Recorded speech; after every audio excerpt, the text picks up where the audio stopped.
Allahumma barik wa sallim nahmaduhu nusalli ala rasulil karim amma ba'.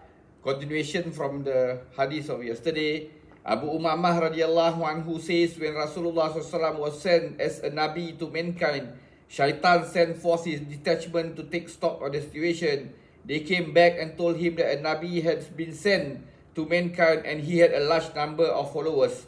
Shaitan then asked them to make sure whether they, the followers, love the world. His disciples replied, yes, certainly. Shaitan then said, I do not mind, even though they shun idol worship, for I shall seduce them with three things.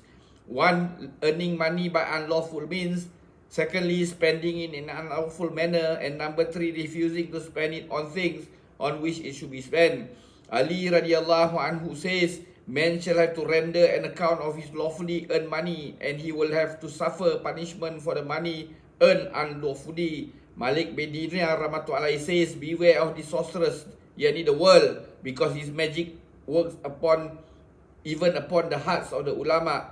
Abu Sulaiman Darani rahmatullahi says, he whose heart is occupied with the love of akhirah cannot be at peace with the life of this world, for the latter will go struggling to take possession of his heart. On the other hand, he whose heart is occupied by love of this world need not worry about hindrance from akhirah, for the life of akhirah is like being a noble disposition, least willing to take possession of homes occupied by others, and this world is mean by nature, imbued it with desire to occupy others' houses by force.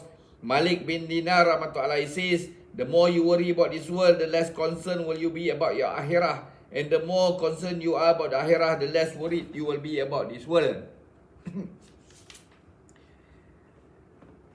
Abdullah ibn Mubarak rahmatullahi says, love of the world and indulgence in sins have made our hearts wild and insensible to anything good. Wahab ibn Mudabih rahmatullahi says, he who takes pleasure in anything of this world strays from the path of wisdom, while he who trembles his lust underfoot,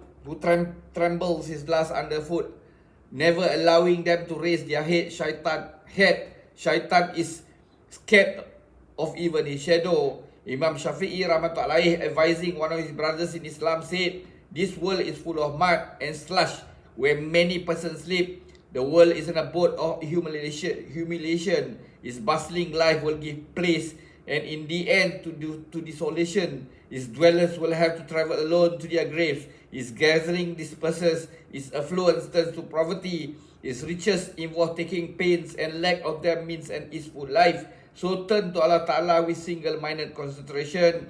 Be content with whatever sustenance Allah Ta'ala has apportioned for you, and do not borrow for this world out of your stock of virtues meant for akhirah. That is, do not indulge in things which may have to be paid in akhirah out of virtues where we may run short on the day of dire necessity, the day of judgment. The life of this world is like a shadow which vanishes in no time, or like a leaning wall which is going to collapse very soon. Perform plenty of good deeds and entertain few worldly hopes about the future. Ibrahim ibn Adham rahmatullahi asked someone, which would you prefer, seeing somebody in a dream giving you a dirham, yani a silver coin, or receiving a gold coin, yani dinar, while awake? The man replied that obviously receiving a dinar was preferable. At this, Ibrahim rahmatullahi says, you lie, for if you love anything of this world, it is like taking pleasure in a thing you see in a dream. And when you turn away from the boon of the akhirah, it amounts to declining it while awake. May Allah give us tawfiq to put all this into practice and convey to others. Subhanallah bihamdi, subhanakallahumma bihamdika, asyhadu an la anta astaghfiruka wa atubu ilaik. Subhana rabbika rabbil izzati amma yasifun, wa salamun al mursalin, alhamdulillahi rabbil alamin.